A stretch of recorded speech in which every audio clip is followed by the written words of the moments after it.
réconfort de ma vie par le Christ et notre Sauveur. Amen. Amen. Alors, je voulais juste partager une petite pensée et je vais lire 3 portions des Écritures. La première, c'est dans Actes des Apôtres, chapitre 13.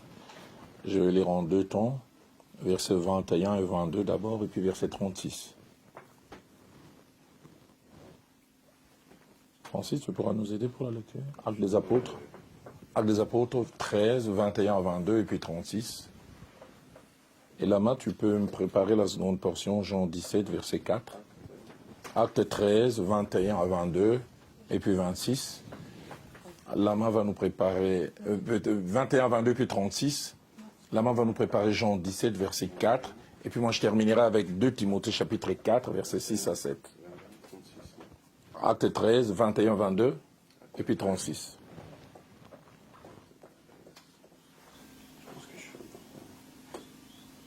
Ils demandèrent alors un roi, et Dieu leur donna pendant 40 ans Saül, fils de Kis, de la tribu de Benjamin. Puis l'ayant rejeté, il leur suscita au roi David, auquel il a rendu ce témoignage. J'ai trouvé David, fils d'Isaïe, l'homme selon mon cœur, qui accomplira toutes mes volontés. 36.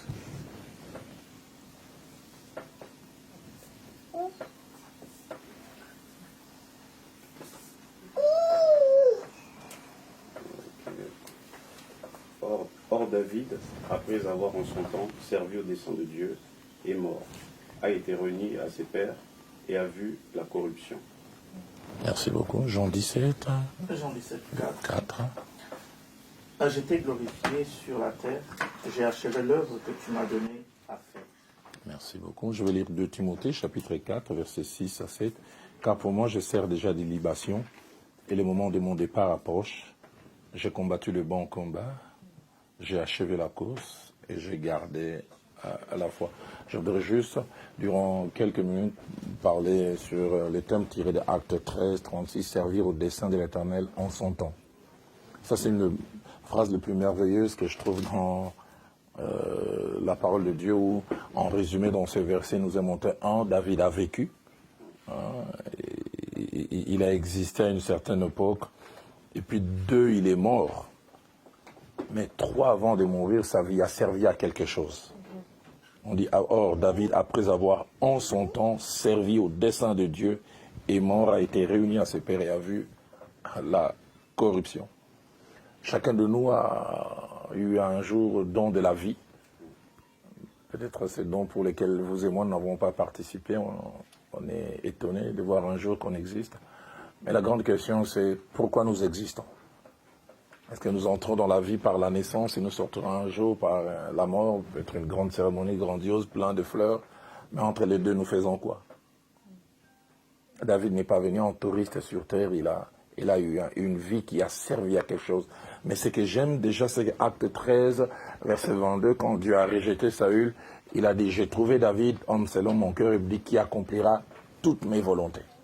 Ça veut dire qu'il y a des projets que Dieu a au ciel et il cherche quelqu'un sur terre pour les implémenter. Des rêves qu'il a attachés peut-être à une contrée, à une nation, à un coin, mais il cherche un canal. Plaise à Dieu que vous et moi puissions être ces canaux par lesquels c'est que Dieu rêve au ciel, il va les accomplir par nous. Mais deuxième des choses qui me frappe, c'est qu'elle avait dit David a servi en son temps. Une autre version dit en sa saison. Ça ne nous pas toute la vie. On a une portion de temps pour faire certaines choses. Moi, aujourd'hui, j'ai 58 ans, je me rends compte que les années de force, il y en a plus derrière moi que devant. Mais quand il m'arrive de m'arrêter, je dis à Roland, si tout devait s'arrêter aujourd'hui, est-ce que tu peux dire que ta vie a servi à quelque chose? J'ai aussi conscience que hier, ce n'était pas mon temps. Demain aussi, ça ne sera pas mon temps.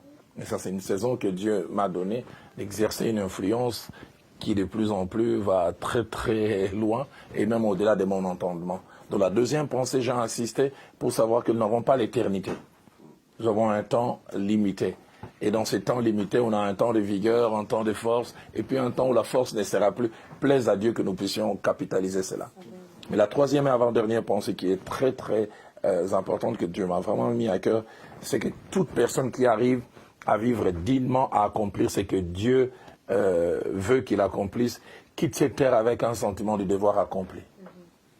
Et j'ai aimé Christ en mourant. Quand j'ai réalisé ça, j'ai dit, est-ce que je peux dire ça un jour au soir de ma vie? Là, tu peux nous relire ça. Jean 17, verset 4, qu'est-ce que Jésus dit? J'étais glorifié sur la terre. J'ai achevé l'œuvre que tu Wow. m'as donnée. Quel rapport? J'ai achevé l'œuvre que tu m'as donnée à faire. Il part vraiment la tête haute. Hein. J'ai fait tout ce que je devais faire. L'apôtre Paul dira la même chose dans 2 Timothée 4, 6 à 7. Il dit, ma vie va servir des libations. La libation, c'était un sacrifice liquide. Mais il dit, j'ai combattu le bon combat. J'ai achevé la course. J'ai fini. Quel bonheur que de partir comme ça en se disant, ma vie valait la peine. J'ai fait ce que je devais faire. Je l'ai fait tel que je devais le faire.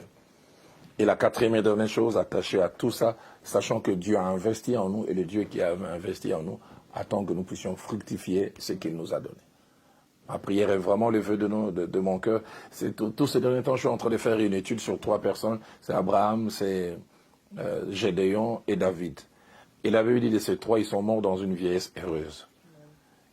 Pourquoi ils sont morts dans une vieillesse heureuse? Parce qu'ils ont chacun accompli ce que Dieu voulait. Qu'il est bon d'arriver au soir de sa vie et de n'avoir aucun regret. Dire, j'ai fait ce que je devais faire, je l'ai fait tel que je devais le faire, et partir vraiment la tête. Ma prière est vraiment le vœu de mon cœur. Comme Christ, si un jour, chacun de nous doit partir, que tu puisses dire à Dieu, j'ai achevé l'œuvre que tu m'as accordée.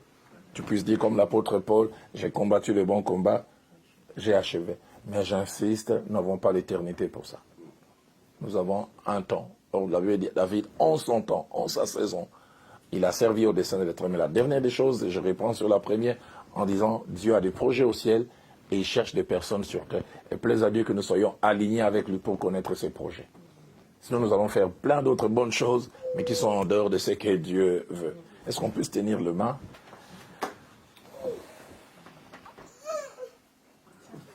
Je vais élargir.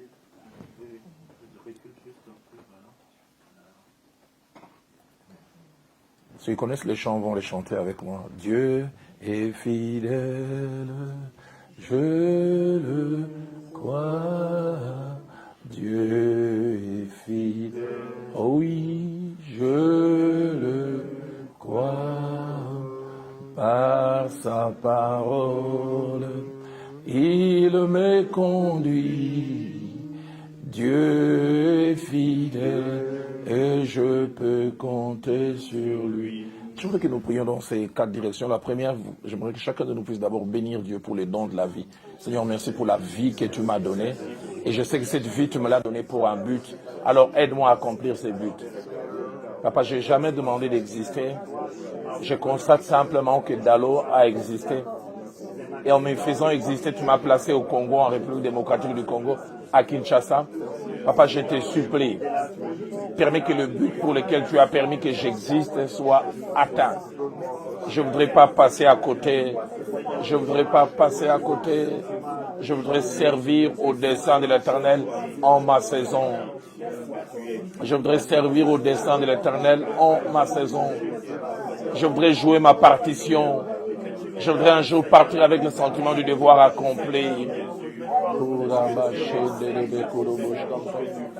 Bravo kandara basondoro bokoro shagebis. Sikata da bakoro yanda da bakoro sham. Gira bosanda da bakoro shanda da bakoro sham. Ria kandara basondoro bokoro shanda da bakoro sham. Ria kandara bakoro shanda. Gira bokoro shanda. Merci Seigneur. Merci Seigneur. La deuxième direction, je crois aussi que le Dieu qui a suscité Dalo Ministry International, il a un but aussi derrière. Le but qu'il est en train d'atteindre, mais nous ne voudrions pas passer à côté, que le Seigneur puisse nous éclairer encore davantage, afin que nous puissions pleinement, au travers de cette institution, atteindre ce but. On peut élever nos voix ensemble. Seigneur, c'est toi qui as non seulement suscité Dalo Ministry, mais c'est toi qui as sélectionné. Tout le monde n'est pas dedans. C'est toi qui as sélectionné chacun de nous, du moins jusqu'à présent. Alors fais accomplir au travers de cette œuvre ce pourquoi tu l'as suscité en cette saison. Nous te bénissons, Seigneur. Nous te bénissons.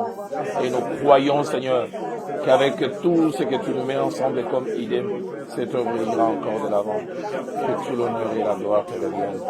Merci, Seigneur. Nous avons tout à l'heure partagé ces projets en rapport avec la prochaine activité. Est-ce fin septembre, début octobre? Est-ce l'année prochaine? La Bible déclare les projets qui forment le cœur viennent de l'homme, mais c'est les desseins de l'Éternel qui s'accomplissent. Nous allons dire, Seigneur, c'est toi qui as déposé cette pensée, mais impose-la, imprime-la et permets qu'elle s'accomplisse en ton temps. Prions ensemble. Seigneur, merci pour cette idée. Elle est bonne en elle-même. Mais la Bible dit que tu fais toutes choses bonnes et parfaites en ton temps. Tu fais toutes choses bonnes et parfaites en ton temps. C'est pourquoi nous te faisons confiance pour la date, pour le format de l'activité. 1 jour, 2 jours, Seigneur, tout ce qui a trait à cette activité, nous te confions. Afin que ta volonté et elle seule puisse s'accomplir. Merci Seigneur. Merci parce que nous pouvons te faire confiance. Louange et gloire te reviennent. Que Dieu soit béni. Alléluia. Dernière direction, Pasteur Lama va prier et recommander tout ce que nous avons partagé et même le futur de Dalo Ministre entre les mains du Seigneur. Seigneur notre Dieu, encore une fois, merci. Nous savons, Seigneur, que le projet échoue faute de l'Assemblée qui délibère. Oui. Ici, s'il y a de nombreux conseillers. Nous te reconnaissons comme le conseiller par excellence. Oui. Le conseiller de Dieu envoyé, Seigneur, sur la terre. Père, nous te recommandons toutes choses. Nous te voulons, Seigneur Dieu, au centre de tout. Nous ne voulons rien faire de nous-mêmes, mais nous te laissons prendre les détails de toutes choses. Nous comptons sur toi. Toi et toi, Seigneur, que tu amènes tout oui. à bon port. Oui. Tu es ce Dieu qui commence et qui achève. Seigneur, nous te remettons le commencement de cette activité pour nous qui commence aujourd'hui. Mais Seigneur, la fin, c'est ce que ça produira dans la vie de tous. Oui. Alors travaille, Seigneur, et fais ce qui convient. Tout pour ta gloire et ta gloire seule, par le Christ de notre Sauveur. Merci Jésus. Merci Jésus. Amen. Amen. Je voulais, avant de remettre la parole à Papa Cyril, vous dire un grand merci. Un grand merci pour tout ce que vous faites pour ces ministères. Je ne pense pas que vous vous ennuyez, vous n'avez pas d'autres engagements. Et moi, je suis très touché de voir que cette vision qui a commencé à Kinshasa, qui est des personnes ici qui consacrent de leur temps, de leur énergie, de leur intelligence et même de leurs moyens financiers. Les anglophones disent time is money. Chez nous en Afrique, time n'est pas tellement money. Mais ici, vraiment, time is money. Alors quand vous consacrez votre temps, comme je le vois maintenant, moi ça me touche profondément. Et quand je sais voir ce montant mis à la disposition de ce ministère, moi je suis vraiment touché. Que Dieu vous bénisse et qu'il vous rende au centuple. Ça, j'ai tenu à ne pas finir cette réunion sans vous dire toutes ces choses. Voilà, Cyril.